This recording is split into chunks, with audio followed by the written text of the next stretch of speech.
Hey guys, Eileen here from Homegrown Happiness. Welcome back to my channel. So I'm a bit late with May's video because it's been quite a busy month. I managed to hand in my book manuscript, which is really exciting. It's a nice relief to have that done. So much fun working on it though, so I'm keen to see how it all comes together. So in New Zealand, the rules of lockdown have loosened a little bit and we've been able to go see our family and extend our social bubbles, which has been really nice. And one of the great things about that as well was that we got to go visit my in-laws. So the kids got to see their grandparents and I got to pick olives from their olive grove, which is something I thought I'd miss out on this year. So I was pretty stoked to be able to go get them. They have an amazing olive grove, so many olive trees, so there's always heaps to pick from. Usually they'll press them for oil, but they didn't do that this year. So I've got more details on how I cure my olives on my blog, so I'll just link that blog in the description below. We've been collecting leaves for leaf mould. I always feel like the years go really fast because it feels like I was only just collecting leaves last year and suddenly we're back round again. So New Zealand natives usually are deciduous. I think we only have 10 or 11 actual native deciduous trees in New Zealand, so the majority are evergreens, but where I live there's heaps of deciduous trees planted, so there's plenty of leaves. The kids had a good time collecting them and jumping in the leaves, as you can see. So these ones that we collected are oak leaves and they take a little bit longer to break down than other types of leaves, so I love these in a leaf mould pile because then they can take their time. A leaf mould pile, you definitely want it to break down for at least a year before you use it anyway. Well, and on our street itself we have a lot of maple trees and those leaves I use as mulch. I'll shred them or just nature blows them into the garden and they become mulch that way. This little area where I have my green cover crop, there's loads of leaves that have blown in as well and dropped from the cherry blossom that's above this area. We've had a few light frosts lately, nothing major, but I'm watching my yams and right now they are still nice and green, but once a few heavier frosts kill that foliage, I might have a little look under there and see how they're doing. So these are New Zealand yams, ochre, and they were planted back in October. I have some in pots over here as well, and these ones, as you can see, the foliage is starting to yellow, but it's definitely not time to harvest yet.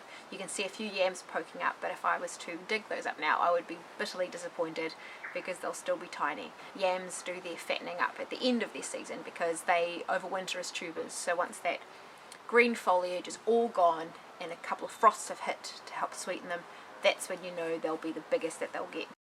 In this little garden I've got lots of brassicas and broad beans and endive and silver beet and a lot of random things that were planted months ago in preparation for this autumn winter area when the sun drastically drops. And this is my other little front garden. I've officially had this garden set up as a vegetable patch now for a year.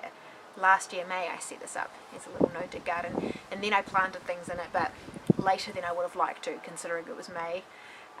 Well, now this time this garden is full of brassicas that I planted back in January. That's why they're such a nice size. The white butterfly is not an issue anymore now that it's colder, but slugs and snails definitely are, and my favourite way to maintain them is to go on slug and snail hunts at night and go with a torch and some gumboots and manually pick them off. Oh, and gloves, definitely gloves. Here are some red mustard leaves, and these are my current favourite salad leaf to grow at the moment. It grows really fast and I've sown a few extra seeds in other areas now after seeing how quickly it sprouts and grows. And here is the first broccoli that has sprouted in this front garden and it looks good, and as you can see the chickens also thought it looked good and had a little nibble. So got some corn salad and miner's lettuce. The chickens love this miner's lettuce as well. So that's actually a question I get asked a fair bit. Do the chickens destroy the garden or eat everything in the garden because they are free range? So the answer is yes, they do eat things, definitely, but they seem to have their favourites and I seem to have enough to share for all of us. They really like bok choy and pak choy and tatsoi and beetroot leaves and miner's lettuce and the florets of the broccoli, and so I have enough of that planted around. And then the broccoli, yeah, they eat the tops and it doesn't look great, but we actually like the stalk part the best anyway, so that's fine. If they want to nibble at it first, we'll eat the rest afterwards. Now coming up to this little middle garden here, this is where my leeks are and my parsnips, and again I planted these really early to make up for the lack of sun later on. The leeks were started back in spring, but they were planted in January. The parsnips were also sown back in spring, but those were direct sown. This is just a no-dig bed that I set up 2 summers ago. And the parsnips are growing well. This is when I picked the other day to see how it was going. Hopefully a few more frosts hit and then the remaining parsnips in the soil will sweeten up. This one was still delicious anyway though. In the top garden, I harvested my first celeriac the other day. So it's not huge because the sun, I feel like I'm on repeat all the time with this one, but it's still pretty good. These seeds were sown in September and seedlings are planted out a couple of months after. And the Brussels sprouts are nearly ready to harvest, and I have been harvesting some brassicas from up here that were planted out in December. These are my broccolis where I harvest the main head and then I leave the rest of the plant in the soil because it will keep sprouting mini broccolis for weeks, months to come. This is usually what these broccolis look like in a garden like this when they don't have much sun.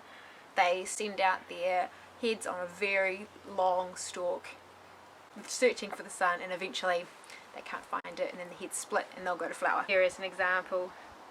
So the heads are very small and very long.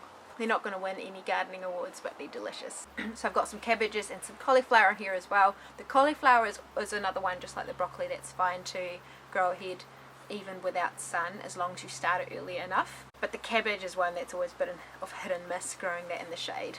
It doesn't really form tight heads when it doesn't get enough sun.